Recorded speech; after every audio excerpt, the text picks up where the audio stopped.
So I'm catching some alone moments in my beautiful yard, sitting on my bench by the cherry tree. I've been in recovery for,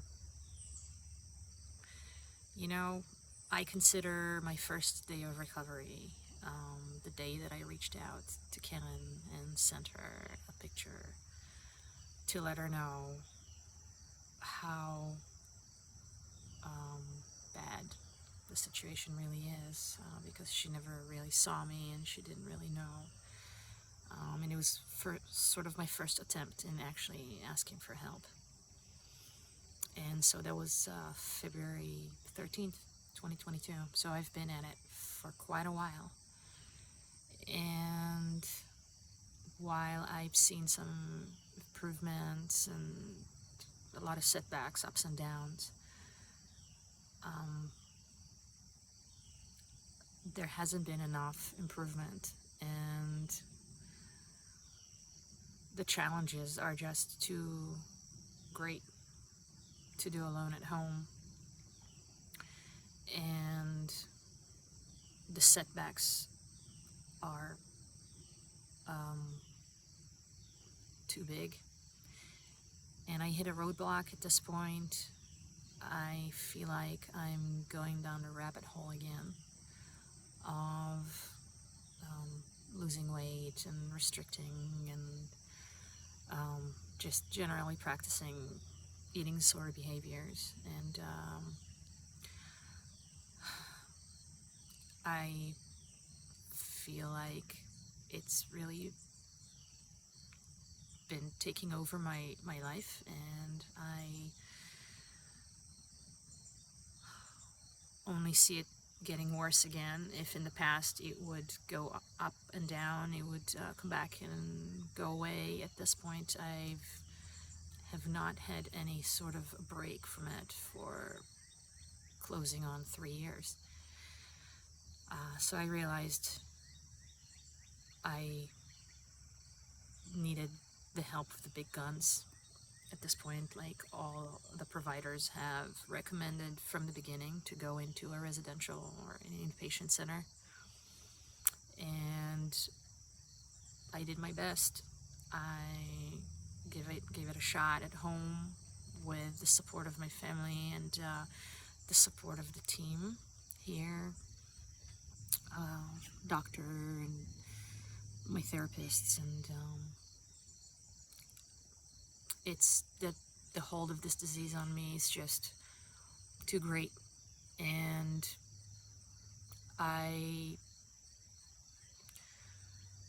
like I said, I feel like I'm going down the rabbit hole again, and I know when it comes back. And from what happened 2.5 years ago, where I got into only half a year ago, from being so malnourished and under 100 pounds, I'm really scared that this time around it's going to be even worse.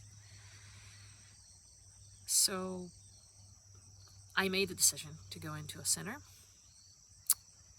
and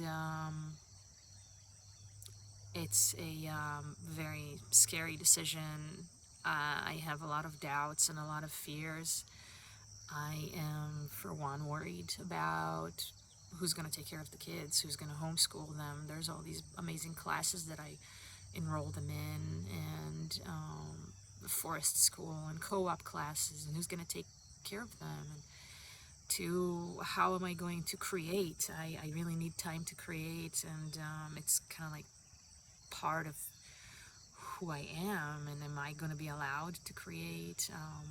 Changing meals, dairy, gluten, eggs, all these things that I was avoiding in fear of exasperating my Crohn's. Those challenges are going to be very present, and I'm going to have to face those.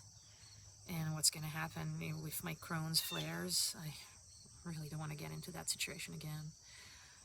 And another fear is, gosh, what if I'm gone for such a long time and everybody decides that they can live without me, and I won't have a place to come back to?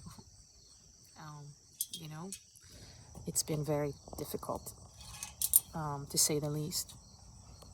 The last, especially the last few months. So, you know, I know nobody's perfect, but I always have very self-conscious of myself, and what if, you know, kids and Ron are gonna just decide that it's just better off to be without me. So I have a lot of a panoply of emotions, a salad of emotions going in inside. I'm just going to take it one day at a time and see where things go.